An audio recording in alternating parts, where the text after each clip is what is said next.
नमस्कार, प्रणाम, सत श्री अकाल, राम राम। आप लोगों का स्वागत है मेरे YouTube channel music waves classes में। देखिए, आज का टॉपिक आपका रहेगा 12th क्लास राग मालकोस। बहुत ही इम्पोर्टेंट टॉपिक है, बड़े ध्यान से देखें और ये कंफर्म है, ये टॉपिक आएगा ही आएगा। ठीक है, आज इसका परिचय करते हैं हम राग मालकोस का। देखिए, क्या है कि आपके सिलेबस में 12th क्लास के टर्म 2 में सिर्फ राग मालकोस ही है। अगर आपको क्वेश्चन कैसे भी पूछा जाए, घुमा फिरा के अगर पूछा जाए, राग का नाम भी अगर नहीं दिया गया है तो भी कोई दिक्कत नहीं, सिर्फ राग मालकोस ही है आपका। कि अगर बोला जाए कि आपके सिलेबस का राग है, उसके बारे में उसका परिचय लिखिए, तो सिंपली बात है, आप समझ के चलें, राग मालकोस ही है। ठीक है, राग के आपके सिलेबस का जो राग है उसकी नोटेशन लिखें। ठीक है, आपके सिलेबस का जो राग है उसका परिचय लिखें। तो सिंपली बात है, राग मालकोस सिर्फ इकलौता राग है जो आपके टर्म 2 में है। ठीक है, तो करते हैं आज राग मालकोस का परिचय। देखिए, एक ऊपर ये एक पहरा दिया हुआ है, कोमल, सब, पंचम, ऋषभ। वैसे इसको याद करें तो इसमें कई सारी चीज़ें आ जाती हैं, आप याद करना चाहो तो कर सकते हो। ठीक है, अगर नहीं भी करना चाहो तो कोई दिक्कत नहीं है, डिटेल आप वैसे याद कर सकते हैं। वैसे मैं आप लोगों को समझा देता हूँ, वीडियो में बता देता हूँ, वीडियो के साथ बने रहे। देखिए, थाट क्या होता है, किसी भी राग का थाट क्या होता है, वह, देखिए 10 थाट होते हैं। 10 थाटों में से कोई भी राग अगर बनता है तो उन 10 थाटों के अंतर्गत रखा गया है। तो थाट से मतलब ये है कि वह स्वर जो किसी राग को उत्पन्न कर सके, किसी राग को पैदा कर सकें। तो इसका थाट क्या है?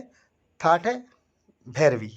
देखिए, भैरवी एक राग भी है, मतलब थाट के नाम पर ही राग है, बट इसका राग भैरवी थाट बनेगा क्योंकि राग भैरवी में रे, गा, धा, नी ये सारे के सारे कोमल स्वर लगते हैं।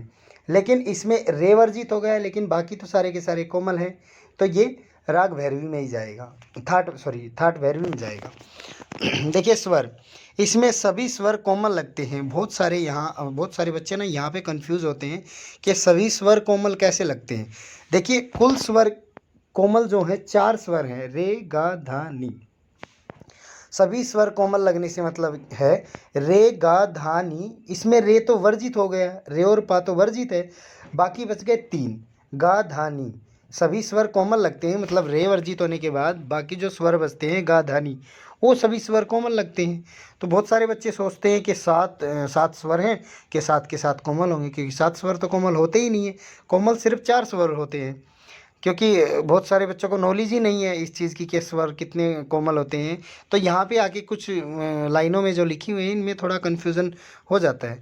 तो कोई नहीं, इसमें आप लिख सकते हैं कि इसमें सभी स्वर कोमल लगते हैं, या आप लिख सकते हैं कि इस राग में गा, धा, नी स्वर कोमल लगते हैं। वर्जित स्वर से मतलब क्या होता है कि वो स्वर लगते ही नहीं है, अब्सेंट होते हैं एक तरह से। ठीक है, इसमें आरोह और अवरोह में दोनों में रे और पा स्वर वर्जित होते हैं। देखिए, राग मालकोस में रे और पा दोनों स्वर वर्जित होते हैं। ठीक है, पा का कोई दूसरा रूप होता नहीं है, रे का होता है कोमल, तो रे वर्जित है, तो इसलिए इसमें कहा गया है कि गादानी कोमल, मतलब सभी स्वर कोमल लगते हैं। ठीक है, जाति आती है। जाति से क्या होता है, आरोह अवरोह में जितने स्वर लगते हैं उनके आधार पर जाति निर्धारित होती है। सॉरी, किसी किसी राग में 5 स्वर लगते हैं, तो ये लगा के चलो 5 आरों में 5 अवरों में, तो ओडो ओडो जाति होगी। और किसी राग में 6 स्वर लगते हैं तो शाड़ो शाड़ो जाति हो गई। किसी राग में 7 स्वर लगते हैं तो संपूर्ण जाति होगी। तो इसमें 2 स्वर रे और पा, आरो ओरो दोनों में वर्जित हैं, तो इसकी जाति बनेगी ओडो ओडो। वादी और संवादी। देखिए, वादी स्वर कौन सा होता है, जो किसी राग में सबसे ज़्यादा प्रयोग किया जाए। वादी स्वर उस स्वर को बोलते हैं जो किसी राग में सबसे ज़्यादा प्रयोग किया जाता है। संवादी उसको बोलते हैं जो वादी स्वर के बाद प्रयोग होता है, बाकी स्वरों से ज़्यादा प्रयोग होता है। तो इसमें क्या है, वादी स्वर क्या है, मा स्वर है, और संवादी स्वर क्या है, सा स्वर है, लेकिन देखो डोट लगी हुई है, ये तार सप्तक का सा स्वर है, ये ध्यान रखेंगे आप।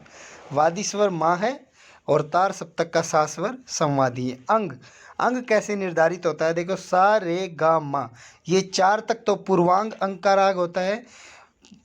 सा रे गा मा, ये 4 तक पूर्वांग का, पा धा नी सा, ये अगले 4 उत्तरांग का होता है। ठीक है, तो अगर मा स्वर वादी है तो पहले 4 में आ गया तो ये पूर्वांग का राग हो गया। समप्राकृतिक राग, देखिए समप्राकृतिक राग कौन सा होता है?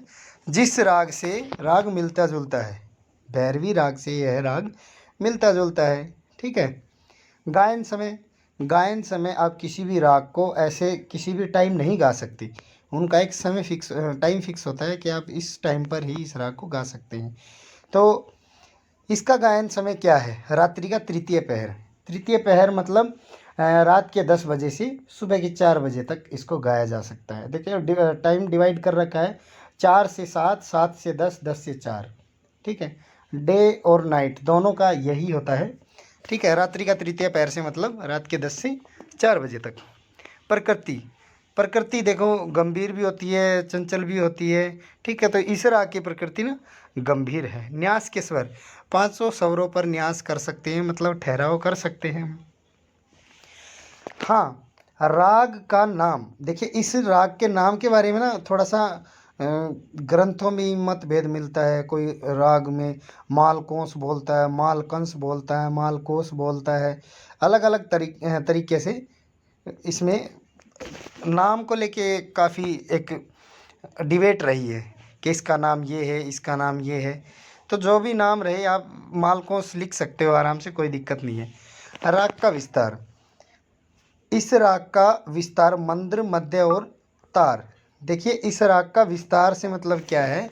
इसको मध्य सप्तक में भी गाया जाता है, मंद्र में भी गाया जाता है, तार में भी गाया जाता है, तीनों सप्तक में गा सकते हैं इसको। मतलब कुछ कुछ राग ऐसे होते हैं जिनको किसी एक सप्तक में पर्टिकुलर गाया जाता है। ठीक है, इसमें बड़े ख्याल, छोटे ख्याल, ध्रुपद तथा तराना सब अच्छी तरह से गाए जाते हैं। राग मालकोस में कोई, देखो राग मालकोस में कोमल नी का प्रयोग इसे चंद्रकोश राग से बचाता है। ठीक है, राग मालकोस में जो कोमल नी लगता है अगर उसकी जगह शुद्ध नी लग जाए तो चंद्रकोश राग बन जाएगा। देखिए कोमल नी है राग मालकोस में, कोमल नी जब तक है तो राग मालकोस रहेगा, लेकिन अगर शुद्ध नी लग गया तो समझ लो राग चंद्रकोश बन जाएगा। विशेषता, यह राग लोकप्रिय व मधुर होने के कारण इसमें भजन, गज़ल व गीत आदि भी गाए जाते हैं। बहुत अच्छा राग है, बहुत सुरीला है। ठीक है, अच्छा आरोह अवरोह क्या है? देखिए आरोह अवरोह रे और पा दोनों वर्जित हैं। रे पा दोनों वर्जित करने के बाद आप यहाँ देखें, सा रे वर्जित हो गया, सा गा मा, पा आना चाहिए था, पा भी वर्जित हो गया, तो सा गा मा धा नी सा, ये स्वर बनेंगे, 5 स्वर बन गए। ठीक है, और कई बच्चे सोचते हैं कि सर इसमें सा 2 बार दिया गया है तो उसको एक ही बार इंक्लूड करेंगे। ठीक है, और अवरों में सा नी धा मा गा मा, देखो जब अवरोह करेंगे इसका तो अवरोह के टाइम क्या होगा, आप वैसे तान भी बोलते हो तो जब नीचे उतर के आते हैं अवरोह करते हैं तो इसमें गामा गासा का प्रयोग ज़्यादा होता है। तो ऐसे ही इसमें गामा गासा, देखो 2 बार गामा, इसमें 2 बार मा गा गा सा, देखो इसमें ऐसे लिखा गया है। ठीक है, तो नीचे जब उतरते हैं तो गामा गासा का प्रयोग किया जाता है। पकड़ है, इनको आप याद कर लेना। याद करने के लिए कोई बस आपको याद करना पड़ेगा, कोई तरीका नहीं है कि आप इनको किसी शॉर्ट तरीके से याद करें ये, क्योंकि उतनी तो नॉलेज आप लोगों के पास है नहीं कि आप इंस्ट्रूमेंट लेके बैठो और आप उसको उस तरह से याद करें, नहीं होगा। आपको थोड़ा सा देखना पड़ेगा, पकड़ के लिए थोड़ा समझना पड़ेगा। ठीक है, लास्ट में तो आप देख ही सकते हैं गामा गासा सभी में आ रहा है। ठीक है, गामा गासा ये तो आ ही रहा है। अब पहले के 2-3 स्वर याद कर लीजिए, काम चल जाएगा आपका। ठीक है, फिर आगे आता है एक स्वर विस्तार। देखिए स्वर विस्तार ये क्वेश्चन अलग से भी बन सकता है। ठीक है, कि 20 स्वरों तक स्वर विस्तार करें या 20 स्वरों तक स्वर लिखें, तो आप इनमें से 20 का मतलब ये नहीं है कि पूरे 20 ही लिखने हैं, प्लस हो जाए कोई दिक्कत नहीं है, थोड़े से कम ना रहे। 18-19 तक भी कोई समस्या नहीं है अगर आप लिख देते हो तो। इसमें आप 2 या 3 याद कर सकते हो, नहीं तो फोर्थ वाला बड़ा है, बहुत अच्छा है, आप उसको याद करें एक। ये अच्छा आपका 2-3 मार्क्स में आएगा, इसको थोड़ा सा ध्यान से देख लें। मेरे हिसाब से तो आप लोगों को समझ आ जाना चाहिए, क्योंकि ज़्यादा कुछ टफ था नहीं और मैंने बड़ी अच्छी से समझाया है। इसकी नोटेशन रहती है, हो सकता है नेक्स्ट वीडियो बहुत जल्दी मैं कल ही शायद डाल दूं, लेकिन इसको आप, क्योंकि ये कंफर्म है आएगा, ठीक है। एक तो टॉपिक तो ऐसा है कि उसमें आपको कोई चॉइस नहीं मिलने वाली, वो आएगा ही आएगा। करता हूँ आपको वीडियो अच्छी लगी होगी, टॉपिक समझ आया होगा। वीडियो को ज़्यादा से ज़्यादा शेयर करें और बच्चों तक पहुँचे। बहुत सारे बच्चे ऐसे हैं जिनको म्यूज़िक का ज़्यादा कुछ नहीं पता है, जिन्होंने पूरा साल नहीं पढ़ा, अभी पढ़ रहे हैं, यूट्यूब से पढ़ रहे हैं। तो वीडियो को शेयर करें और वीडियो को लाइक करें और उन बच्चों तक पहुँचें जिनको नीड है, जिनकी ज़रूरतें हैं अभी, और चैनल को सब्सक्राइब करें। Thank you.